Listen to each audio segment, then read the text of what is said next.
Hey everybody, how you doing? This is Dan Blanchard with the Travel in Time with Dan show, where we mix travel with history and with leadership and of course with me, Dan Blanchard. Hey, did you know that the colonies almost united 20 years before the American Revolution? But nobody wanted to give up any power, so it didn't happen.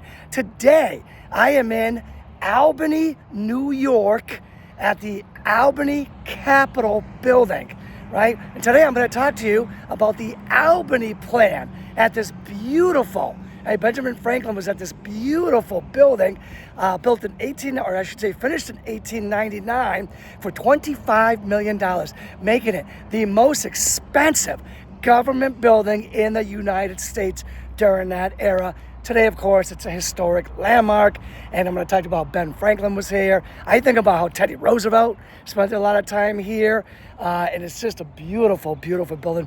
You should definitely come up and check it out. So let's talk a little bit about the Albany Plan, but let's back up first with some history and how we could have united, should have united, but didn't. Okay, so we're going back maybe 50s or so. And the French and the British are going to be in a big battle here in the New World over the fur trade and controlling the rivers. It's going to be a huge battle. It's going to lead to the French and Indian War section here in North America. The worldwide one is the 7 Years' War. And not only is that going on, but the Iroquois Confederacy is becoming very displeased with the colonists, how they keep trying to push over the mountains, Appalachian Mountains and all that. And Ben Franklin's going to come here to kind of act like as a diplomat and try to placate the Iroquois Confederacy. And when he's here, he notices something. He notices that the Iroquois Confederacy is united, and they're way stronger united than they are like as individual tribes. And he thinks, wow, we've got like these individual American colonies that are weak alone, but that could be united and be strong. And he tried to, he showed up at this building to placate the Iroquois Confederacy, but he walked away with a grander vision, right? A bigger, grander vision of uniting the colonies. And he came back here with the Albany Plan. Unfortunately, it didn't quite work, right? He wanted a collective colonial government that could be strong, right? And they wanted to call it the Albany Plan. But like I said, it didn't work. And it didn't work for quite a few reasons, right? But the first one would be when he was speaking to the colonies, right? They wanted their individual particularism. They did not want to give up their individual particularism. I know that's kind of a weird word, right? But basically their sovereignty. They wanted their own rights to do what they wanted to do when they wanted to do it, and didn't want to give that up to give some central government thing more authority over them. So each colony was like, no, we're not doing that. Now the Brits also played a role in this. They feared the colonies uniting, right? And then they didn't want the colonies to get too strong, so they wouldn't be able to control them anymore.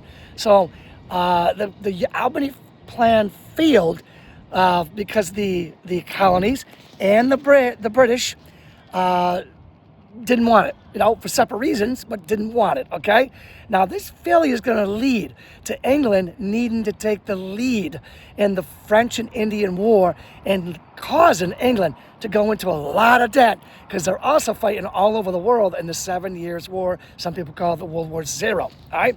Now, when England's in all that debt, they're going to have to try to recuperate some money somehow. So they're going to try to do the Stamp Act. And you know what happens there. Stamp Act drives the American colonists crazy.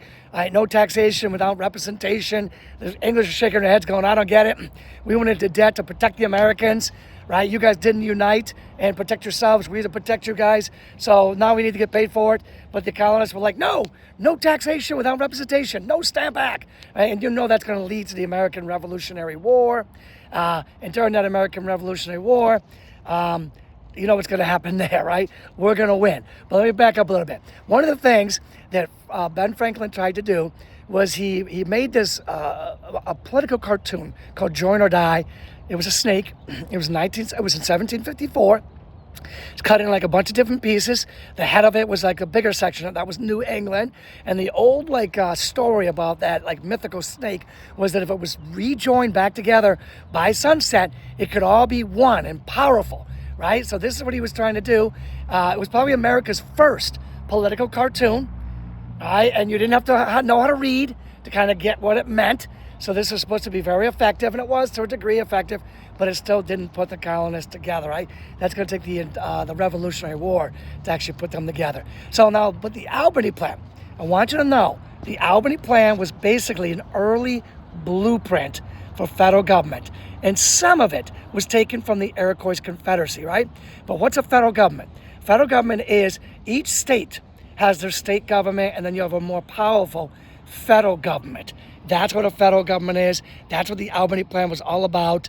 That's not going to happen right away, even when we win our independency, right, after the war, with a lot of help, right, from France and the Dutch and the Spanish, and I think another country or two in there, right? We're going to have like whatever it is, like 10, 15 years of the Articles of Confederation, which is going to be really weak. And then we're going to have to get the Constitution to fix that and get that federal government of the individual state government, but also a strong central federal government, right? And that's, believe it or not, we could have had it many years earlier with Ben Franklin and the Albany Plan was basically that blueprint. Now, when I do my shows of Travel in Time with Dan, I like to mix travel with history and with leadership. I mean, if you have not been down here to Albany, you definitely should come down here to Albany. They got some really cool things. And this building, this Capitol building is one of the coolest Capitol buildings I've seen. You really should come down here and see it. I've already shared a little bit of history with you. So now, what is the leadership, right? The leadership is this. People often resist unity, even when it benefits them, right? Timing, trust, and buy-in matter just as much as the idea itself. Let me repeat that. Timing, trust, and buy-in matter just as much as the idea itself. Hey everybody, thank you for spending time with me today at the Travel in Time with Dan show, where we mix travel with history and with leadership, and of course with me, Dan Blanchard. I'll be back real soon with another great show. Till then, take care.